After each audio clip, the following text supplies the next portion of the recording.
hiji-hijian teh cara roplok rereget teh merenang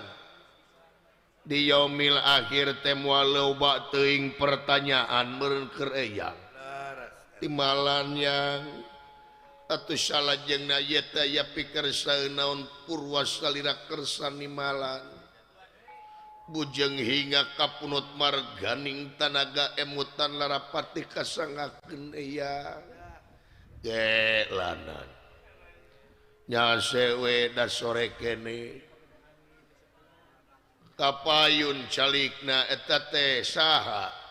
pirakulali yang saha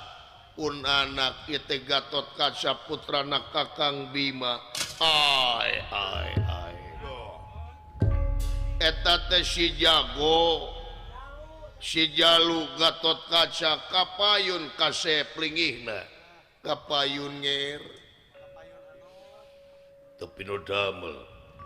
uyut dalam Gatot Kaca nampi dateng pembagi kali salira kalayan nyuwun katampi sima pengebukti kau nyupan dengan salira uyut ditampi nuhun kasep Gatot Kaca Gusti eta sora nepi kate dipicen sasieur kitu eta sora sada bapak nawe Bima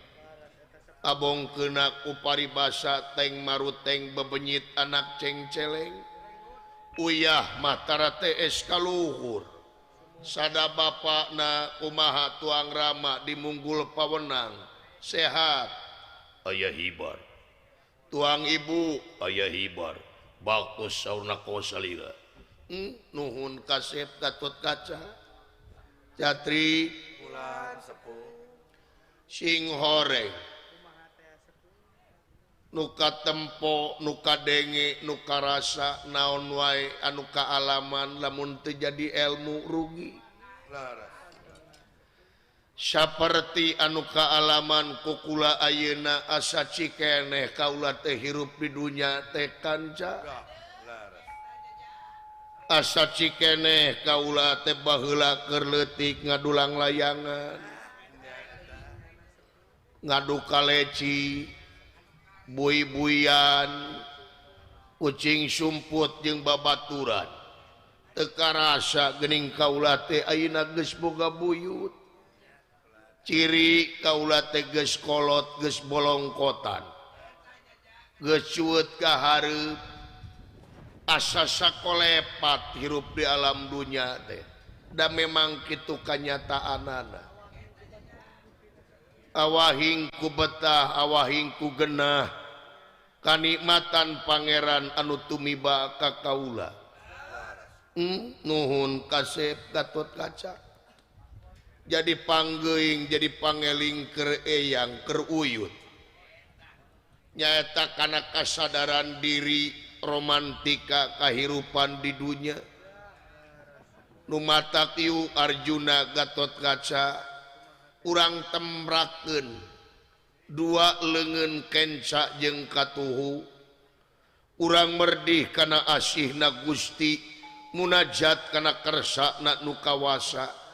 dina haplah mubarokah ieu urang mineng syukur ka kersana sabab ku korsa jeung pangawasa nu murbeng alam ku rahmat jeung pitulungna nu kagungan urang sadaya urang bisa hirup nepi ka ayeuna cinekna masih kena dipasihan kasempetan pikeun tobatan nasuha boh ka pangeran boh ka papada manusia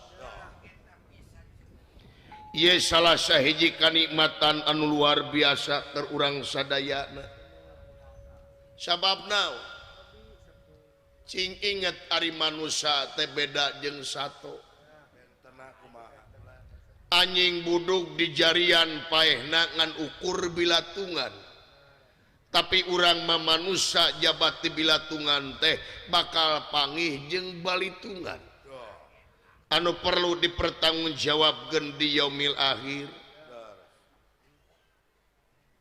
pangeran muarek nyiksa jeung ngaganjar ka makhlukna lintang ti makhluk anu kudu eling kana siksaan jeung ganjaran pangeran melak hade buah hade melak goreng buah goreng nu matak sok mangpaatkeun ayeuna jag-jag anjeun saat cana datang gering mangpaatkeun beunghar anjeun saat cana datangna kamiskinan da pangeran mah teh hesieun malikeun nasib jelema tina cager kana gering tina beunghar kana sangsara nu matak mangpaatkeun cinekna mangpaatkeun hirup anjeun saat cana datang malakal maut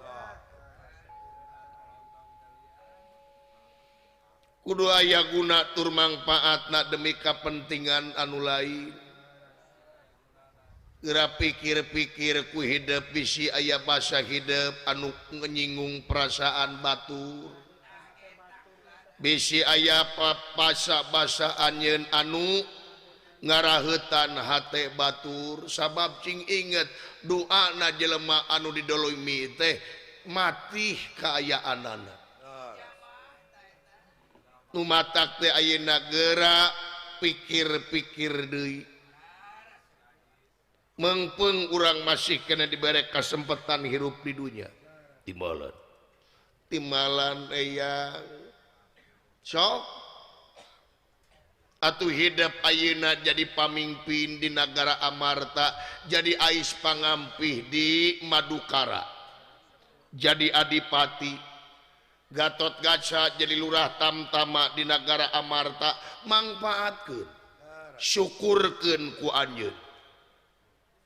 sabab naon teu saeutik jelema malahan bisa ribuan jelema anu hayang posisi jiga hidup jadi ais pangampih jadi wakil rakyat loba pisan anu hayang jiga hidup teh nu matak pek syukurkeun ya timalan syukurkeun buktina dina danget ayeuna tahun politik loba pisan jelema-jelema anu hayang jadi pejabat anu hayang jadi pamimpin malahan ngabelaan silih siku silih badug silih gorengkeun silih dedetkeun kaituna pikeun nun nyumponan hawa nafsuna anu tungtungna ngahalalkeun sagarupa cara nu matak jadi pamimpin teh ulah initna hayang jadi pamimpin teh ulah initna tina durukan hampura keur gede angin di padepokan teh yeuh halodo pare oge geus telaan sawah oge sawios yang sami di Madukara ge sarua sami heueuh balik deui kanu tadi jadi omat anjeun hayang jadi pamimpin teh ulah tina durukan sabab lamun anjeun initna hayang jadi pamimpin tina durukan kaituna bakal jadi ruhai ya timalan sok jadi pamimpin mah berlomba-lomba komo ayeuna tahun politik temungkeun karya anu nyata temungkeun karya anu hade lain ngagorengkeun batur lain ngagorengkeun calon anu lian lain ngadedetkeun calon anu lian tapi temungkeun karya anu nyata da moal pahili antara salah jeung bener ulah titotoroso teuing jadi pamimpin teh hayang jadi pamimpin teh ulah tina hawa nafsu sabab lamun initna jadi pamimpin tina ambisi hawa nafsu kaituna lain mimpin tapi kaituna jadi kasab jadi usaha kaituna jadi pamimpin teh sedangkan ari jadi pamimpin lain usaha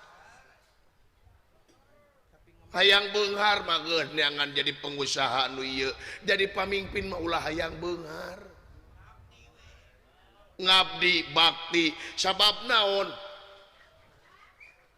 luyu jeung janji anjeun dina mangsa anjeun di istrenan jadi pamimpin nyata bade bakti diri ka nagri sebaraga ka negara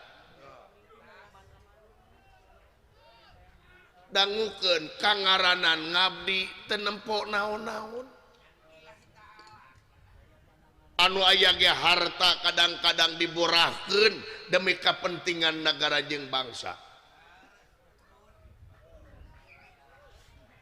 Tah lolobana mah ayeuna hayang jadi pamimpin teh jadi kasab. Jadi usaha anu tungtungna kumaha mukmak pribadina tanpa malire kana amanat penderitaan rakyat.